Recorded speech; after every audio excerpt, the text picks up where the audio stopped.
সাইফুল ইসলাম আলিফ হত্যার প্রতিবাদে দ্বিতীয় দিনের মতো চট্টগ্রাম আদালতে কর্মবিরতি পালন করছে জেলা আইনজীবী সমিতি। এদিকে সেদিনের ভয়াবহতায় এখনও থমথমে হয়ে রয়েছে আদালতপাড়া।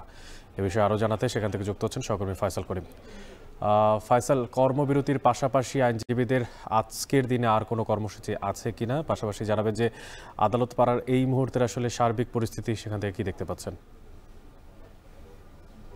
দেখেছি যে আজকে যে কর্মবিরতি সেটির পাশাপাশি বিভিন্ন ধরনের কর্মসূচি ঘোষণা করেছে আইনজীবীরা, এবং তাদের যে প্রীতি সমাবেশ থাকে, অবকাশকালীন যে প্রীতি সমাবেশ, সেটি তারা সাময়িকভাবে স্থগিত করেছে এবং সব কর্মসূচি আসলে তাদের এই প্রতিবাদকে ঘিরে। অর্থাৎ আমরা যেটি দেখছি যে সাইফুল ইসলাম আলিফের যেই হত্যাকাণ্ড, সেই হত্যাকাণ্ডের প্রতিবাদেই মূলত তারা সব ধরনের কর্মসূচি পালন করছে এবং 1 তারিখ পর্যন্ত তাদের এই কর্মসূচি চলবে। এবং আমরা যেটি দেখেছি যে আজকে আদালতপাড়া অনেকটাই থমথমে রয়েছে, এক ধরনের শোকের আবহ এখানে যারা আইনজীবী আসছেন, আইন সংশ্লিষ্ট যারা আছেন তাদের মধ্যে এখনও বইছে। এবং আদালতপাড়ার বিভিন্ন স্থানে আমরা দেখছি ব্যানার এবং তার শোকে বিহবল আইনজীবীরা আসলে এখানে কালো পতাকা উত্তোলন করেছেন। এবং আমরা দেখেছি দুপুরে একটি কর্মসূচি রয়েছে, একটি শোক মিছিল বের করা হবে আদালতপাড়া থেকে, এবং এখানে আদালতের যারা সর্বস্তরের আইনজীবী আছে তারা অংশ নেবেন। এবং আমরা পাশাপাশি যেটি দেখছি যে আদালতে আসলে বিচারকরা আসলেও বিভিন্ন আদালতে আসলে আইনজীবীরা উপস্থিত না হওয়ার কারণে বা তারা যেহেতু কর্মবিরতিতে আছেন সেই কারণে বিচারিক কার্যক্রম একেবারেই সীমিত আকারে হচ্ছে।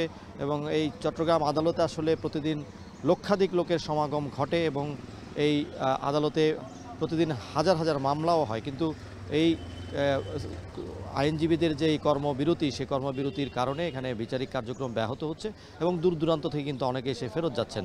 তারপরও কিছুটা সীমিত আকারে চলছে এবং এই শোকের কারণে আসলে আদালতপাড়ায় যেই স্বাভাবিক কার্যক্রম সেটি ব্যাহত, কারণ সকালের এই সময়ে আসলে অনেক বেশি মানুষের ভিড় থাকে, অনেক আইনজীবীর ভিড়ে মুখর থাকে আদালতপাড়া।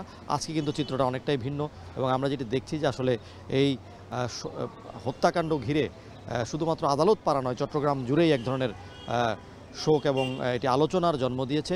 এবং এই ঘটনায় আসলে উচ্চ আদালতেও একটি মামলা হয়েছে এবং একজন আইনজীবী তিনি ইসকনকে নিষিদ্ধ করার জন্য একটি মামলাও করেছেন হাইকোর্টে, এবং হাইকোর্টের পক্ষ থেকে আসলে যেটি জানতে চাওয়া হয়েছে যে হত্যাকাণ্ডের পরে যে উদ্ভূত পরিস্থিতি, সেই পরিস্থিতি নিয়ে হাইকোর্ট সরকারের কাছে জানতে চেয়েছেন যে আসলে তারা কী ধরনের পদক্ষেপ নিচ্ছেন। এবং আদালতপাড়ায় আমরা যেটি দেখছি যে আসলে আইনশৃঙ্খলা বাহিনীর উপস্থিতি গতকালও ছিল এবং আজকেও প্রচুর আইনশৃঙ্খলা বাহিনীর সদস্য মোতায়েন করা হয়েছে এবং সেনাবাহিনীর উপস্থিতিও আছে। যেহেতু এই আদালতে চিন্ময় কৃষ্ণের যেই জামিন শুনানি হওয়ার কথা ছিল সেটি পিছিয়েছে এবং তার সনাতনী যারা আছেন, ইসকনের যারা নেতা আছেন, তারা আরও কঠোর কর্মসূচি ঘোষণা করেছেন। সেই জন্য আসলে এটিকে ঘিরে এক ধরনের পরিবেশ রয়েছে যেটি আসলে সংঘাত সৃষ্টি করতে পারে। সেই সংখ্যা থেকেই আদালতপাড়ায় প্রচুর পুলিশ এবং সেনাবাহিনী কিংবা র্যাবের উপস্থিতি আমরা দেখছি। এবং এই ঘটনায় এখন পর্যন্ত আসলে চট্টগ্রামের কোতোয়ালি থানায় আমরা যেটি দেখেছি যে আদালতপাড়ায় ভাঙচুর এবং পুলিশের উপর হামলার ঘটনায় 3টি মামলা হয়েছে এখন পর্যন্ত, এবং এই মামলা 3টিতে আসলে আসামি করা হয়েছে 1479 জনকে, এবং তার মধ্যে 79 জনকে নাম উল্লেখ করা হয়েছে এবং বাকি 1400 জনকে অজ্ঞাত হিসেবে রাখা হয়েছে মামলায়। এবং এই ঘটনায় আসলে এখনও পর্যন্ত আমরা দেখেছি যে কোনো হত্যা মামলা হয়নি কিংবা পরিবারের পক্ষ থেকে এখনও কোনো হত্যা মামলা করা হয়নি। তবে পুলিশ জানিয়েছে যে সেটি প্রক্রিয়াধীন আছে এবং বিভিন্ন বিষয় যাচাই বাছাই করা হচ্ছে।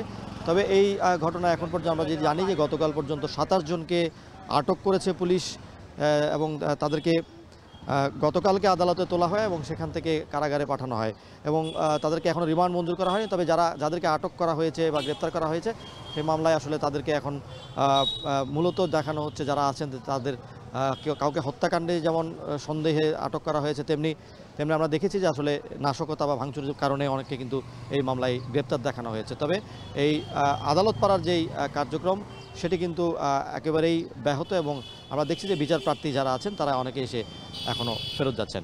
অনেক আইনজীবী সাইফুল ইসলাম আলিফ হত্যা মামলাকে কেন্দ্র করে আজ দ্বিতীয় দিনের মতো চট্টগ্রাম আদালতপাড়ায় রয়েছে সমস্ত কার্যক্রম বন্ধ। সে বিষয়ে সবশেষ জানাচ্ছিলেন সহকর্মী ফয়সাল করিম।